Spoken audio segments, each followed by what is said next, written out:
إن الحمد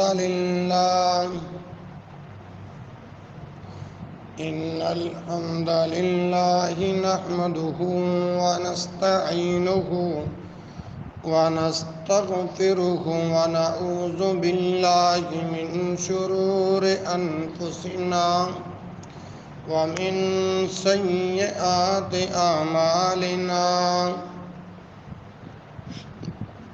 من يهده الله فلا مضل له ومن يضلل فلا هادي له وأشهد أن لا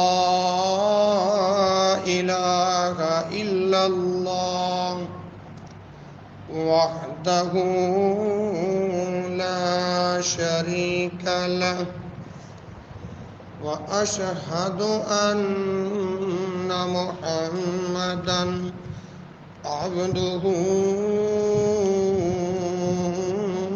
ورسوله أرسله بالحق بشيرا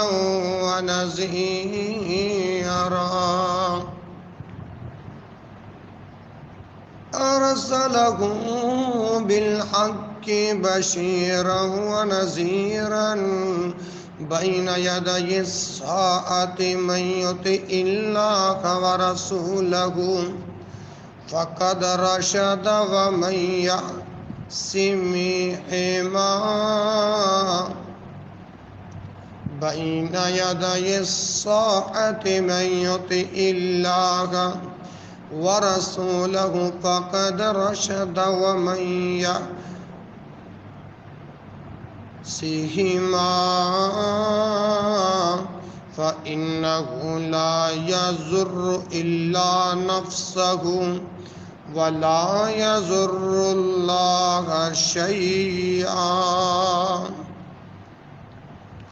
أعوذ بالله من الشيطان الرجيم.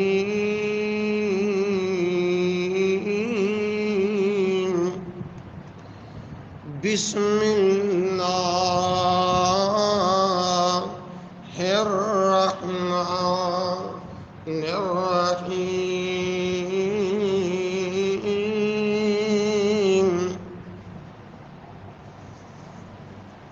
واتل ما أوحي إليك من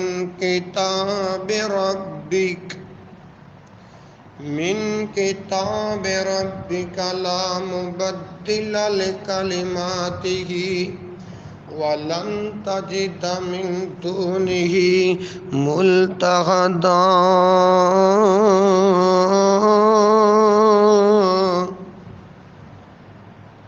اے میرے نبی صلی اللہ علیہ وسلم، آپ کی طرف جو آپ کے رب کی کتاب وحی کی گئی ہے اس کی تلاوت کرو.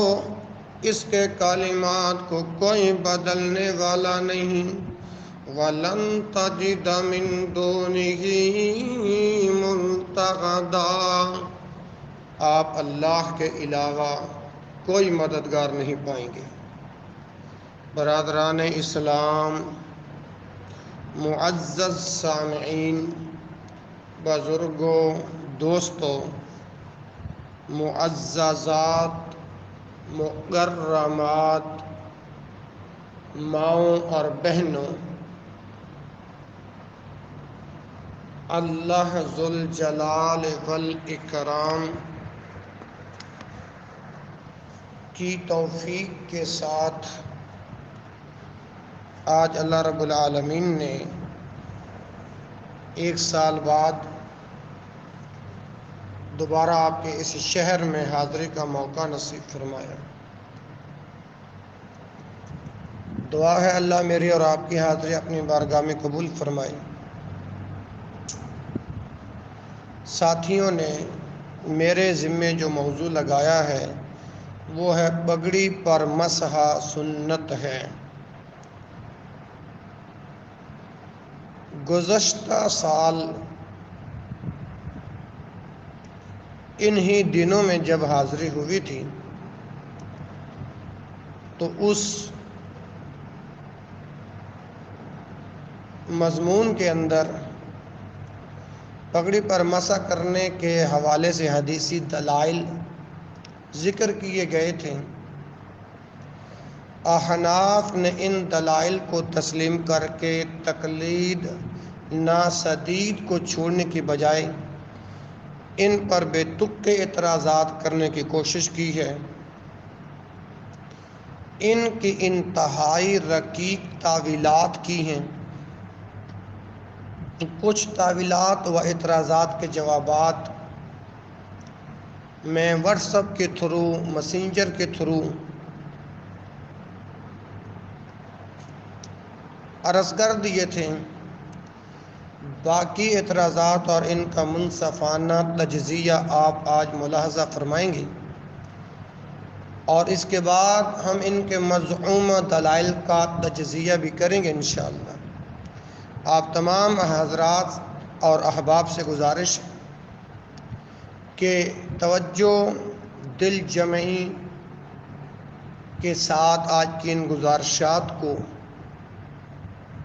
اپنے قلوب و اذہان میں بٹھانے کی کوشش کریں۔ تو چلتے ہیں موضوع کی طرف۔ خمار عربی زبان کا لفظ ہے۔ خمار کے معنی کیا ہے؟ کیا خمار کے معنی دوپٹہ کے ہیں؟ جناب محمد سرفراز خان صفدر دیوبندی حیاتی صاحب لکھتے ہیں خمار کے معنی دوپٹہ کے ہیں۔ ہدیۃ المجتبیٰ صفحہ 48 میں ہے کہ زیلعی رحمہ اللہ فرماتے ہیں کہ مسح علی الخمار وضوء علی الوضوء کے سلسلے میں تھا، اور سرخسی فرماتے ہیں کہ وہ باریک تھا، اس پر مسح کرنے سے باقاعدہ سر پر مسح ہو گیا اور سر کو تری پہنچ گئی۔ وفی حاشیۃ الترمذی جلد نمبر 1 صفحہ 15 اور حدیث 5، مسح علی الخفین والخمار اراد به الامامہ لأن الرجل یغطی بها رأسه كما ان المرأة تغطیها بخمارها۔ خزائن السنن از صفدر صاحب کی یہ کتاب ہے، جلد نمبر 1 ہے، صفحہ نمبر 209 ہے، اور دوسرا حوالہ ہے اعلاء السنن از تھانوی صاحب کی، جلد نمبر 1 اور صفحہ 61 ہے۔ اب یہ جو عبارت خزائن السنن سے اور اعلاء السنن سے جو میں نے پیش کی ہے، اب یہاں پر ہمارا تجزیہ اور ہمارے گزارشات اس طرح ہیں۔ نمبر 1، محدثین کرام اور اسلاف امت میں سے کسی نے یہاں خمار سے مراد دوپٹہ نہیں لیا، بھلا رسول اللہ صلی اللہ علیہ وسلم کے سر پر دوپٹے کا کیا کام؟ محدثین یہاں خمار کا معنی پگڑی ہی کرتے ہیں، جیسا کہ امام ترمذی رحمہ اللہ، امام ابن المنذر رحمہ اللہ اور دیگر محدثین کی تطویب عرض کر رہا ہوں، دیگر محدثین کی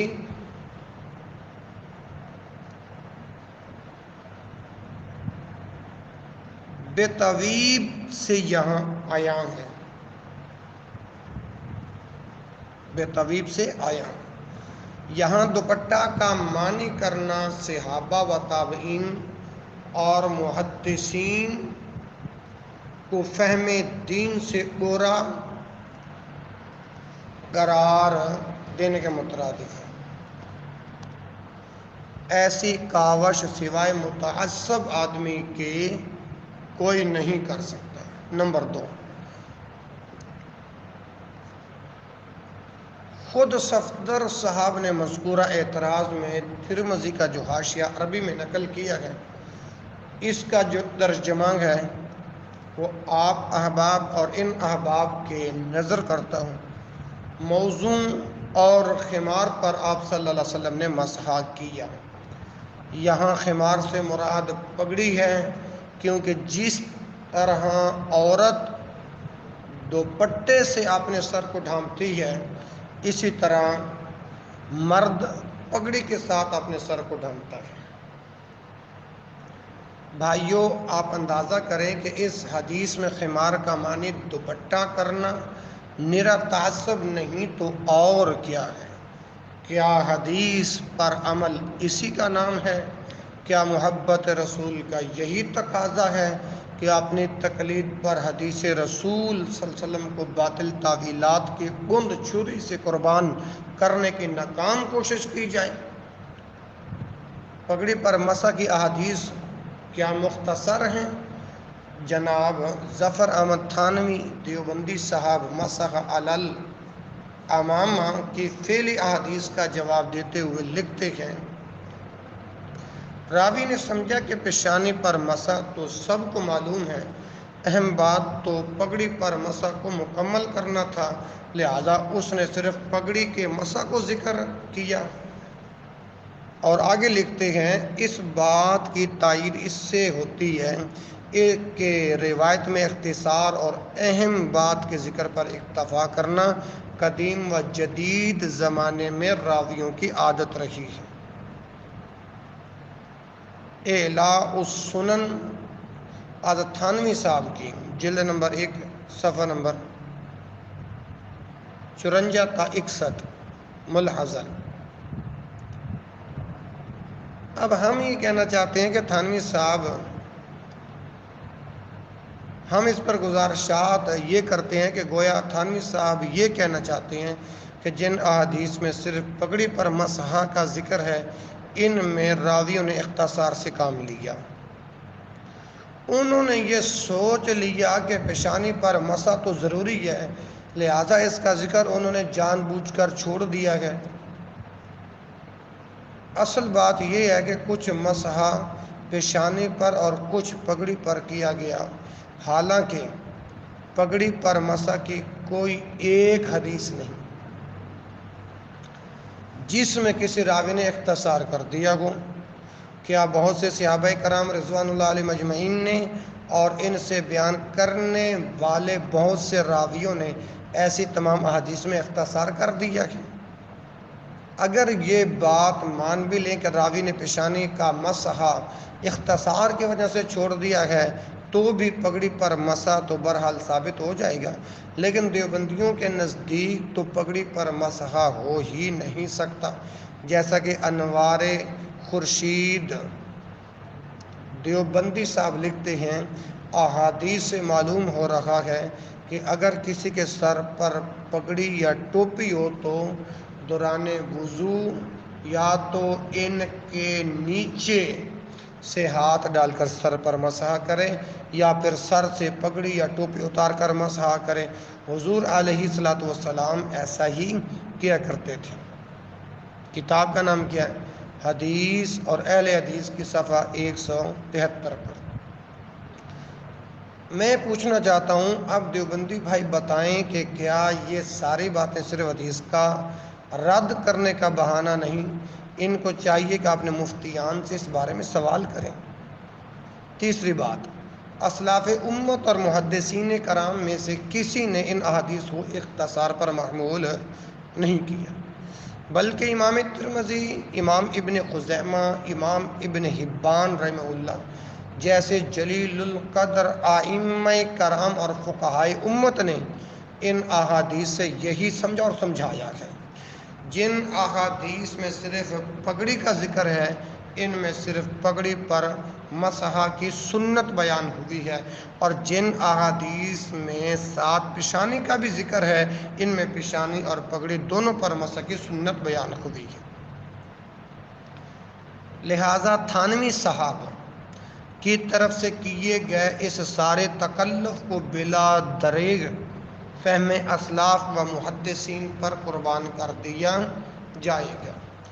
حنفی مقلدین بھائیوں پر حیرت ہے کہ کسی سری سنت پر عمل کی بات آئے جس میں ان کے پاس اپنے امام کے قول کو بچانے کے لیے کوئی لولی لنگڑی دلیل بھی نہ ہو، وہاں یہ کہہ کر جان چھڑاتے نظر آتے ہیں کہ ہمیں حدیث کو سمجھنے کی استطاعت کہاں، لہذا ہم اپنے امام کی بات ہی مان سکتے ہیں، ہمارے لیے تقلید ضروری ہے۔ لیکن جب اس تقلید پر مخالفت حدیث کی زد پڑتی ہے تو خود فقیہ بن کر بڑے بڑے ائمہ دین، اسلاف امت اور کبار محدثین کی فقاہت کو بھی لات مارنے لگتے ہیں۔ پانچویں بات، دیوبندی بھائیوں کے لیے راویوں کے اختصار والا قانون بھی صرف اسی مسئلہ سے خاص ہے۔ نماز میں سورۃ فاتحہ کی قرات کے بارے میں انہیں یہ سمجھ نہیں آئی کہ جن روایات میں قرات کی نفی ہے ان میں فاتحہ زیر بحث نہیں، کیونکہ اس کا فرض ہونا تو سب کو معلوم تھا۔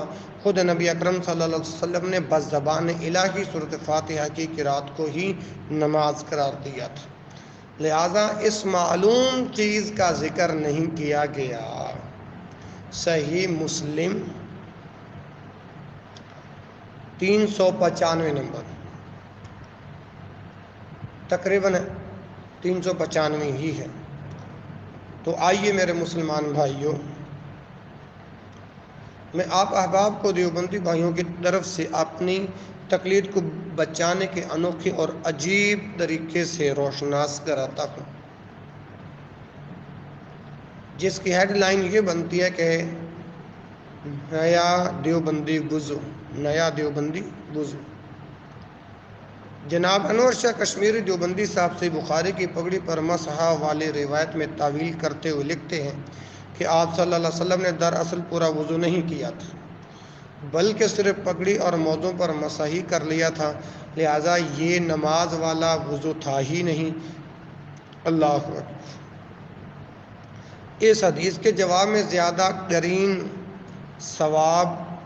ثواب بات یہ ہے کہ آپ صلی اللہ علیہ وسلم نے پورا وضو کیا ہی نہیں تھا، بلکہ آپ صلی اللہ علیہ وسلم نے صرف پگڑی اور موزوں پر مسح کیا تھا۔ اس صورت میں یہ وضو کی ایک قسم ہے۔ اب میں حوالہ دینے لگا ہوں، فیض الباری للکشمیری، جلد نمبر 1 صفحہ 304۔ دیوبندی بھائیوں کو چاہیے کہ وہ کبھی کبھار یہ انوکھا وضو بھی کر لیا کریں جو ان کو مخالفت حدیث کے ثمر میں عطا ہوا ہے، کیونکہ مسند احمد جلد نمبر 5 صفحہ 277 اور سنن ابی داود 146 کی ایک صحیح حدیث میں رسول اللہ صلی اللہ علیہ وسلم نے پگڑیوں اور موزوں پر مسح کا حکم بھی دیا ہے۔ اس سے بھی یہی سمجھ لیں کہ وضو کے اس طریقے کو اپنانے کا حکم بھی ہے، اور آج سے عمل شروع کر دیں۔ میرے بھائیوں، یہ طریقہ صحابہ، تابعین، تبع تابعین، اسلاف امت اور محدثین کرام میں سے کسی کو سمجھ نہیں آیا؟ دیوبندی بھائی ہی فیصلہ کریں کہ ایسی باتیں اسلاف امت کے فہم کے بارے میں کیا تاثر پیدا کرتی ہیں۔ اگر وضو کا کوئی ایسا بھی طریقہ تھا تو کشمیری صاحب سے پہلے امت محمدیہ میں سے کسی کو کیوں سمجھ نہ آیا؟ کاش کہ کشمیری صاحب اس حدیث کو سمجھنے کے لیے اپنی عقل کو معیار بنانے کے بجائے علماء امت میں سے کسی ایک کی ہی بات مان لیتے ہیں۔ تو میرے بھائیوں، رسول اکرم صلی اللہ علیہ وسلم کی صحیح احادیث، عمل صحابہ و تابعین اور فہم سلف کی روشنی میں پگڑی پر مسح کرنے کے قاطع دلائل آپ گزشتہ سال فرما چکے تھے۔ اس کے برعکس دیوبندی بھائیوں کا کہنا ہے کہ اگر کسی نے صرف پگڑی یا ٹوپی پر مسح کیا تو اس کا وضو نہیں ہوگا۔ حدیث اور اہل حدیث از انوار خورشید صفحہ 174۔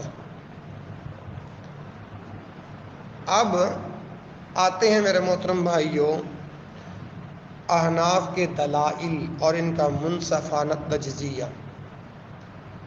احناف بھائیوں کے ہاں پہلی دلیل یہ ہے، لکھتے ہیں کہ مشہور غیر اہل حدیث جناب انوار خورشید دیوبندی صاحب پہلی دلیل دیتے ہوئے لکھتے ہیں سورۃ المائدہ کی آیت نمبر 6، یا ایھا الذین آمنوا اذا قمتم الی الصلاۃ فاغسلوا وجوہکم وایدیکم الی المرافق وامسحوا برؤوسکم وارجلکم الی الکعبین۔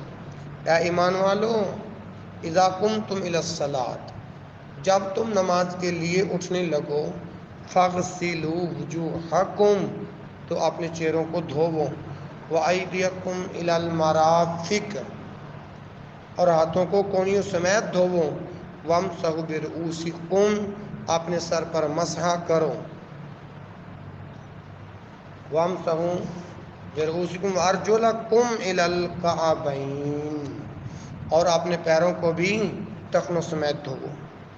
نیز لکھتے ہیں آیت کریمہ سے معلوم ہو رہا ہے کہ دوران وضو سر پر مسح کرنا فرض ہے، اللہ تعالیٰ نے اس کا حکم دیا ہے، لہذا جو شخص دوران وضو سر پر مسح نہیں کرے گا اس کا وضو نہیں ہوگا۔ حدیث اور اہل حدیث صفحہ نمبر 171 تا 173۔ اسی طرح آپ دیکھ سکتے ہیں اور دیکھیں اعلاء السنن پہلے جلد صفحہ 41، خزائن السنن از صفتر صاحب کی پہلے جلد صفحہ 207 اور 208۔ اسی طرح مفتی تقی عثمانی صاحب کی کتاب ہے درس ترمذی، جلد نمبر 1 اور صفحہ نمبر 337۔ اب احناف کے ہاں یہ پہلی دلیل ہے۔ اب اس پر ہمارا تجزیہ کیا ہے؟ نمبر 1، قرآن کریم کو اللہ تعالیٰ نے محمد صلی اللہ علیہ وسلم پر اس لیے نازل کیا ہے کہ آپ صلی اللہ علیہ وسلم اس کا معنی و مفہوم امت کو سمجھا دیں۔ چنانچہ باری تعالیٰ ہے سورۃ النحل کی آیت نمبر 44 میں، وَأَنزَلْنَا إِلَيْكَ الذِّكْرَ لِتُبَيِّنَ لِلنَّاسِ مَا نُزِّلَ إِلَيْهِمْ وَلَعَلَّهُمْ يَتَفَكَّرُونَ۔ اے نبی صلی اللہ علیہ وسلم، ہم نے آپ پر قرآن اس لیے نازل کیا کہ آپ لوگوں کے لیے اس چیز کی وضاحت کر دیں جو ان کی طرف نازل کی گئی، اور تاکہ وہ غور و فکر کریں۔ اسی طرح فرمایا سورۃ النحل کی آیت نمبر، تو یاد نہیں، الفاظ اس طرح ہیں، وَمَا أَنزَلْنَا عَلَيْكَ الْكِتَابَ إِلَّا لِتُبَيِّنَ لَهُمُ الَّذِي اخْتَلَفُوا فِيهِ، اور اے نبی، ہم نے آپ پر کتاب صرف اس لیے نازل کی ہے کہ آپ لوگوں کے لیے اس چیز کی وضاحت کر دیں جس میں انہوں نے اختلاف کیا ہے۔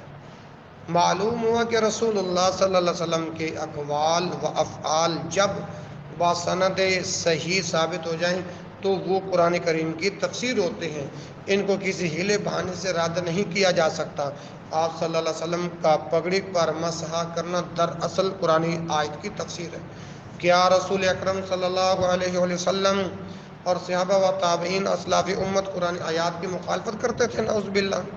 نمبر 2، جس طرح قرآن کریم میں پاؤں دھونے کا ذکر ہے، لیکن احناف بھی احادیث کے ذریعے موضوع پر مسح کرتے ہیں، بالکل اسی طرح قرآن کریم میں سر پر مسح کا ذکر ہے، لیکن صحیح احادیث کے ذریعے پگڑی کے مسح پر بھی عمل کیا جائے گا۔ تیسری بات، پھر اگر بنظر انصاف دیکھا جائے تو پگڑی پر مسح سر کے مسح کے خلاف نہیں، پگڑی بھی تو سر پر ہی ہوتی ہے۔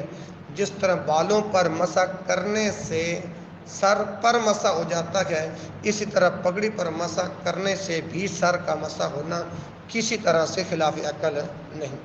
چوتھی بات، رہا احناف کا یہ کہنا کہ موضوع پر مسح کی احادیث تو متواتر ہیں، جب پگڑی پر مسح کی احادیث احاد ہیں تو ان سے سوال ہے، کیا جو اخبار احاد اس سلسلہ میں ہم نے پیش کی ہیں وہ ان کے نزدیک صحیح ہیں یا نہیں؟ یقیناً صحیح بخاری و صحیح مسلم کی سب احادیث تمام مسلمانوں کے ہاں صحیح ہیں۔ جب پگڑی پر مسح کرنا آپ صلی اللہ علیہ وسلم سے صحیح سند کے ساتھ ثابت ہے تو پھر شہرت اور تواتر کی قید لگا کر جان چھڑانا محض چال بازی ہے۔ کیا موضوع پر مسح کی روایات تواتر کا مرتبہ پا کر قرآن کے برابر ہو گئی ہیں؟ اگر نہیں تو اخبار احاد کو کیوں رد کیا جاتا ہے؟ حالانکہ اخبار احاد کو رد کرنے کا یہ اصول محدثین کرام کے مردود ہے، کسی ایک سکہ محدث سے یہ اصول ثابت نہیں۔ اب اگلی بات جو میں آپ کو سمجھاتا ہوں وہ ہے خبر واحد سے قرآن پر زیادت اور احناف۔ پھر دیوبندی بھائی بھی وضو پر وضو کی صورت میں صرف پگڑی پر مسح کو جائز قرار دیتے ہیں۔ حدیث اور اہل حدیث صفحہ 174۔ کیا دیوبندی بھائی اس استثناء کو خبر متواتر یا خبر مشہور سے ثابت کر سکتے ہیں؟ اگر نہیں تو یہاں بے اصولی کیوں ہے؟ قرآن کریم میں اللہ پاک فرماتے ہیں نا، حرمت علیکم المیتۃ والدم، تم پر مردار اور ذبح کے وقت بہنے والا خون حرام کر دیا گیا ہے۔ یہ نص قرآنی ہے کہ مردار حرام ہے۔ لیکن میرے دیوبندی بھائی تعصب کی اینک اتار کر ٹھنڈے مزاج سے مجھے بتائیں کہ انہوں نے کون سی خبر متواتر یا مشہور کے ساتھ مچھلی کو خاص کیا ہے؟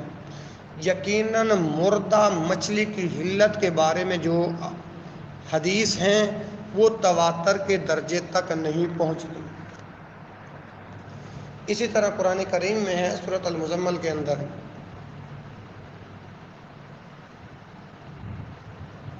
فَقْرَؤُوا مَا تَيَسَّرَ مِنَ الْقُرْآنِ، تم پر جو آسان ہو قرآن کی قرأت کرو۔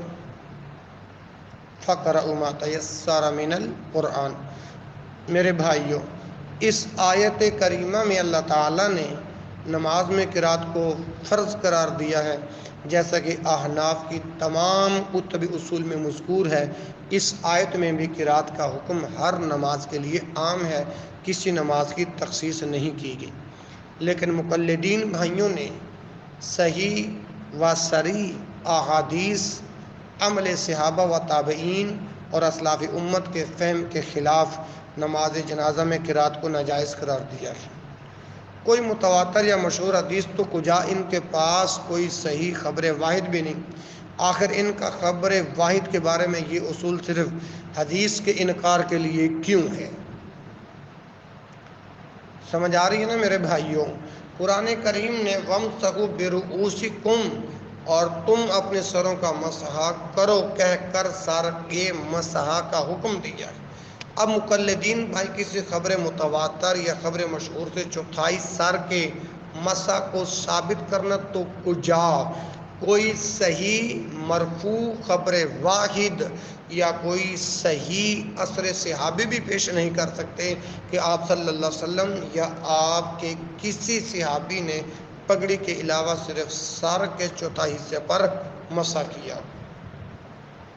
اب احناف بھائیوں کے ہاں دلیل نمبر 2 جو ہے وہ پیش کرتے ہیں کہ انوار خورشید دیوبندی صاحب لکھتے ہیں کہ حضرت انس بن مالک رضی اللہ عنہ فرماتے ہیں کہ میں نے رسول اللہ صلی اللہ علیہ وسلم کو وضو فرماتے ہوئے دیکھا، آپ کے سر مبارک پر قطری پگڑی تھی، آپ نے پگڑی کے نیچے سے ہاتھ ڈال کر سر کے اگلے حصے پر مسح فرمایا اور پگڑی کو نہیں کھولا۔ حدیث اور اہل حدیث صفحہ 171، اعلاء السنن پہلی جلد صفحہ 42۔ نیز انوار صاحب آگے بھی لکھتے ہیں، احادیث سے معلوم ہو رہا ہے اگر کسی کے سر پر پگڑی یا ٹوپی ہو تو دوران وضو یا تو ان کے نیچے سے ہاتھ ڈال کر سر پر مسح کرے یا پھر سر سے پگڑی یا ٹوپی اتار کر مسح کرے، کیونکہ حضور صلی اللہ علیہ وسلم ایسا ہی کیا کرتے تھے۔ حدیث اور اہل حدیث کتاب کا نام ہے صفحہ 173۔ پہلی بات تو یہ ہے، اب اس روایت پر ہمارا تجزیہ کیا ہے؟ اس روایت کی سند ضعیف ہے کیونکہ اس میں ابو معقل راوی مجہول ہے، لہذا اس سے دلیل نہیں لی جا سکتی۔ میں عرض کر رہا ہوں اس روایت کی سند ضعیف ہے، جس میں ایک راوی ہے اور وہ مجہول ہے، اور آپ مجھے بتا سکتے ہیں کہ مجہول کسے کہتے ہیں؟ ہے آپ کے علم کے اندر؟ اللہ اکبر، اللہ اکبر۔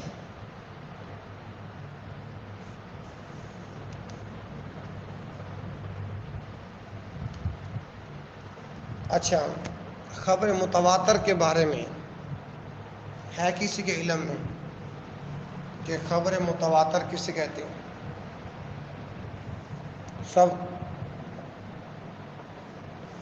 سب بھائیوں کے علم میں نہیں ہے یہ بات. چلے میں عرض کر دیتا ہوں. متواتر اس حدیث کو کہتے ہیں جسے ہر دور میں اتنی بڑی تعداد نے روایت کیا ہو جس کا کذب بیانی پر متفق نہ محال نظر آتا ہو. خبر متواتر سے یقینی علم حاصل ہوتا ہے. ایسا یقینی علم کہ انسان اس کی تصدیق کرنے پر مجبور ہو جاتا ہے. ٹھیک ہے جی. موضوع من گھڑت جیسے کہ مسلم شریف میں ہے من حدث عنی بحدیث فہو یرا انہ کذب فہو احد الکاذبین. اللہ یعنی اصول حدیث کی اصطلاح میں اس حدیث کو معضل بھی کہتے ہیں کہ جس کی سند سے پے در پہ کئی راوی ساقط ہو گئے. سمجھ آ گئی. دوسری بات اس ضعیف روایت سے مسح کی جو شکل سامنے آتی ہے وہ یہ ہے کہ آپ صلی اللہ علیہ وسلم نے پہلے پگڑی کے نیچے سے پیشانی کا مسح کیا پھر باقی مسح پگڑی پر کیا یا پورا مسح ہی سر پر کیا. تو اس صورت کو ہم بھی جائز سمجھتے ہیں. ہم شروع میں محدثین کرام کی زبانی یہ بات واضح کر چکے ہیں کہ رسول اللہ صلی اللہ علیہ وسلم سے سر پر مسح کے 3 طریقے ثابت ہیں. غور سے سماعت فرمائیں. ایک یہ کہ پورے سر کا مسح کیا جائے. دوسرے یہ کہ کچھ پیشانی پر اور باقی پگڑی پر مسح کیا جائے. اور تیسرے یہ کہ پورا مسح پگڑی پر کیا جائے. الحمدللہ اہل حدیث ان تینوں طریقوں کے قائل و فاعل ہیں. لہذا حدیث کو ہمارے خلاف پیش کرنا انصاف نہیں. ہمارے خلاف وہ حدیث پیش کی جائے جس میں صرف پگڑی پر مسح کو ناجائز قرار دیا گیا ہو یا اس سے منع کیا گیا ہو کیونکہ ہم ٹھوس دلائل سے یہ بات ثابت کر چکے. مزید تسلی کے لیے دیوبندی بھائی اس مضمون کے آخر میں اپنے ایک جید بزرگ جناب انور شاہ کشمیری دیوبندی صاحب کا منصفانہ جو تجزیہ ہے وہ بھی میں عرض کروں گا اللہ کی توفیق سے اور اس کی خاص رحمت سے، جو انہوں نے اسی حدیث کو ذکر کرنے کے بعد کیا ہے. اور تیسری ان کی دلیل یہ ہے کہ حضرت عطا بن ابی رباح رحمہ اللہ سے مروی ہے کہ رسول اللہ صلی اللہ علیہ وسلم نے وضو کیا تو اپنی پگڑی کو سر سے اوپر کیا اور سر کے اگلے حصے پر مسح فرمایا. یا حضرت عطا رحمہ اللہ نے فرمایا کہ آپ صلی اللہ علیہ وسلم نے اپنی ناصیہ پر مسح فرمایا پانی سے. حدیث اور اہل حدیث صفحہ 172.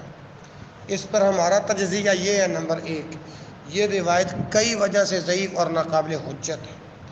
اس کا راوی مسلم بن خالد الزنجی جمہور محدثین کے نزدیک ضعیف ہے.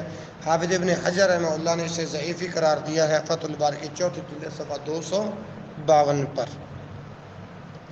نمبر 2 یہ عطا رحمہ اللہ کی مرسل روایت ہے. عطا رحمہ اللہ کی مرسل روایت. اور آپ کو پتہ ہے کہ مرسل کسے کہتے ہیں؟ کوئی ایک بتا دیں. اللہ اکبر. اسی لیے ہم عرض کرتے ہیں کہ جب علماء کے ساتھ جڑ کر بیٹھو گے نا اللہ آپ کو بڑا نفع دے گا انشاءاللہ. اصطلاح حدیث میں مرسل حدیث وہ ہوتی ہے جس کی سند کا آخری حصہ یعنی تابعی سے اوپر کا راوی ساکت ہو.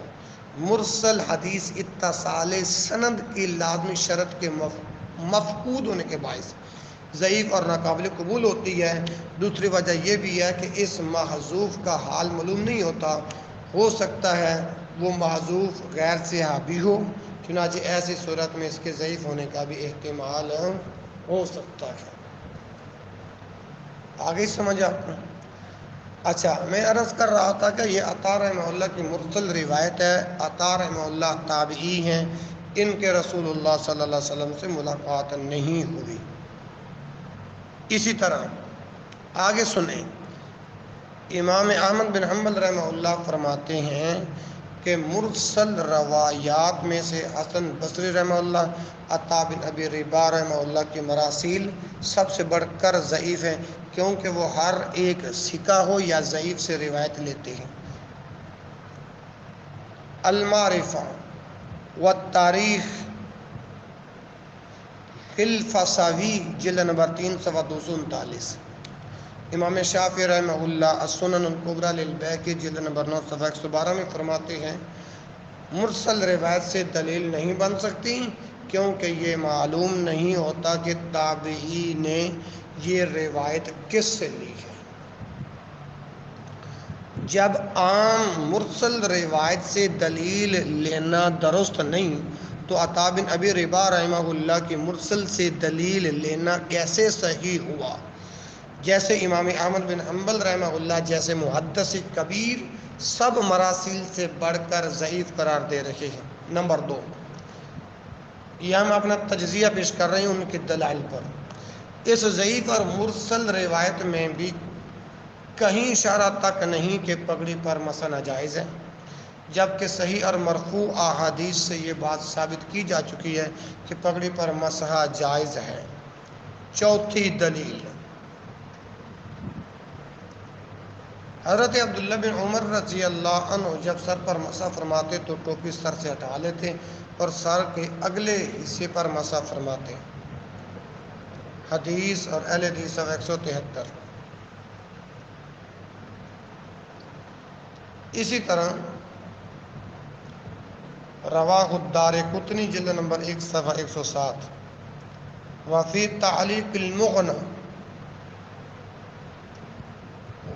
تعلیق المغنی وسندہ صحیح. اس دلیل پر ہمارا تجزیہ یہ ہے، اس میں پگڑی پر مسح کرنے کی کوئی ممانعت نہیں. پانچویں دلیل، حضرت امام مالک رحمہ اللہ سے مروی ہے، انہیں یہ حدیث پہنچی کہ حضرت جابر بن عبداللہ انصاری رضی اللہ عنہ سے پگڑی پر مسح کرنے کے متعلق سوال کیا گیا. آپ نے فرمایا یہ جائز نہیں جب تک بالوں کا پانی سے مسح نہ کریں. حدیث اور اہل حدیث صفحہ 172، الہ السنن جلد نمبر 1 صفحہ نمبر 44 اور 45. اس دلیل پر یعنی پانچویں دلیل پر ہمارا تجزیہ یہ ہے کہ سنن الترمذی 102 میں یہ اثر سیدنا جابر بن عبداللہ انصاری رضی اللہ عنہ سے باسناد صحیح ثابت ہے، لیکن نبی اکرم صلی اللہ علیہ وآلہ وسلم اور آپ کے صحابہ کرام رضوان اللہ علیہ مجمعین سے پگڑی پر مسح کرنا ہم ثابت کر چکے. سیدنا جابر بن عبداللہ رضی اللہ عنہما کا یہ فتویٰ ان کے عدم علم کی وجہ سے ہے. ان کو اگر ہمارے ذکر کردہ احادیث پہنچی ہوتی تو وہ کبھی ایسا فتویٰ نہ دیتے. نمبر 3، انوار صاحب کے امام سرفراز خان صفدر دیوبندی حیاتی صاحب لکھتے ہیں کہ بعض نادان کہتے ہیں کہ حضرت عائشہ صدیقہ رضی اللہ عنہ عائشہ تو صدیقہ رضی اللہ عنہ عدم سماع کی قائل تھیں تو کیا وہ حق پر نہ تھیں؟ اللہ. اس کا جواب، بے شک اما عائشہ رضی اللہ عنہ سماع موتا کی قائل نہ تھیں، مگر ہم نے کلمہ تو اللہ کے پیغمبر حضرت محمد رسول اللہ صلی اللہ علیہ وآلہ وسلم کا پڑھا ہے، تو آپ صلی اللہ علیہ وسلم کی بات مانیں یا حضرت عائشہ کی. آگے فرماتے ہیں چونکہ حضرت عائشہ رضی اللہ عنہ مجتہدہ تھیں اور مجتہد سے خطا بھی ہو جائے تو اسے ایک اجر ملتا ہے، لہٰذا ان پر تو کوئی زیادہ نہیں پڑتی، مگر ہما شما تو بڑے گناہ گار ہیں. دلائل کے واضح ہو جانے کے بعد ان کے خلاف ورزی کی زد میں ہیں. اللہ تعالیٰ ضد اور تعصب سے بچائے، آمین. خزائن السنن صفدر صاحب کی 3 جلد صفحہ 64. آپ دیوبندی بھائی بتائیں کہ انہوں نے کلمہ جابر بن عبداللہ رضی اللہ عنہما کا پڑھ لیا ہے جو نبی اکرم صلی اللہ علیہ وسلم کے صحیح و صریح احادیث کے خلاف ان کا فتویٰ پیش کر رہے ہیں؟ آپ صلی اللہ علیہ وسلم نے تو پگڑی پر مسح فرمایا ہے، آپ صلی اللہ علیہ وسلم کی بات مانیں یا سیدنا جابر بن عبداللہ رضی اللہ عنہما کی؟ میرے بھائیوں، چونکہ سیدنا جابر بن عبداللہ رضی اللہ عنہما مجتہد تھے اور مجتہد سے خطا بھی ہو جائے تو اسے ایک اجر ملتا ہے، لہذا ان پر کوئی زیادہ نہیں پڑتی، مگر ہما شما تو بڑے گنہگار ہیں۔ دلائل کے واضح ہو جانے کے بعد ان کی خلاف ورزی کی زد میں ہیں، اللہ تعالیٰ ضد اور تعصب سے بچائے۔ چھٹی دلیل، حدیث اور اہل حدیث صفحہ 173، موطا امام مالک صفحہ 123۔ عروہ بن زبیر رحمہ اللہ سے مروی ہے کہ وہ سر سے پگڑی ہٹا کر پانی سے سر کا مسح کرتے تھے۔ او بھائی، اس پر میرا تجزیہ یہ ہے، یہ ایک تابعی کا فعل ہے جس میں پگڑی پر مسح نہ کرنے کے بارے میں کوئی اشارہ تک نہیں۔ پگڑی اتار کر مسح کرنے کے ہم منکر نہیں ہیں۔ انوار صاحب کے پگڑی اتار کر مسح کرنے کے دلائل ہمارے خلاف پیش کرنا تو ایسے ہی ہے جیسے موضوع پر مسح کا منکر کوئی رافضی اہل سنت کے خلاف پاؤں دھونے کے دلائل پیش کرنے لگے، حالانکہ اہل سنت پاؤں دھونے کے منکر نہیں، ان کے نزدیک دونوں طریقے صحیح ہیں۔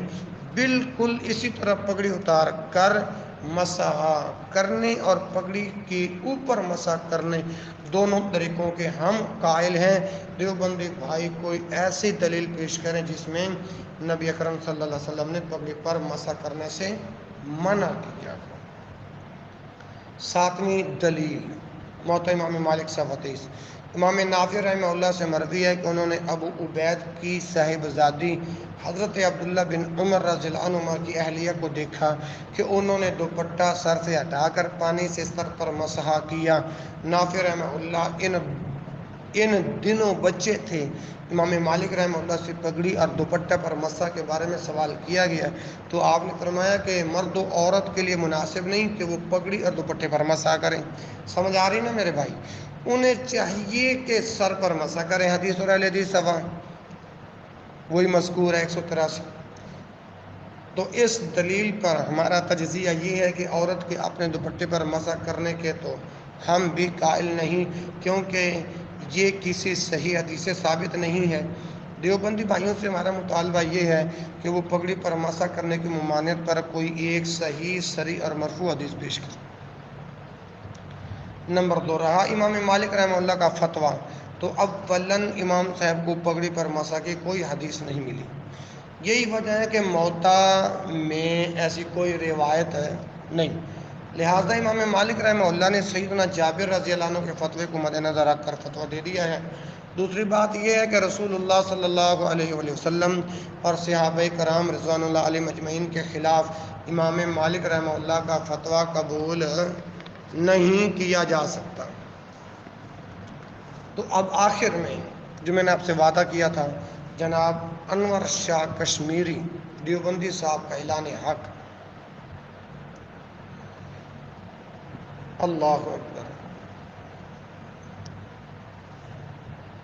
آخر میں ہم دیوبندی بھائیوں کے ایک بہت بڑے بزرگ جناب انور شاہ کشمیری دیوبندی صاحب، جو کہ دیوبندیوں کے شیخ الہند جناب محمود الحسن دیوبندی صاحب، جناب رشید احمد گنگوہی کے شاگرد رشید جناب مناظر احسن گیلانی صاحب، جناب حفظ الرحمان سیوہاروی اور جناب قاری محمد طیب کے استاذ نیز دارالعلوم دیوبند کے شیخ الحدیث تھے۔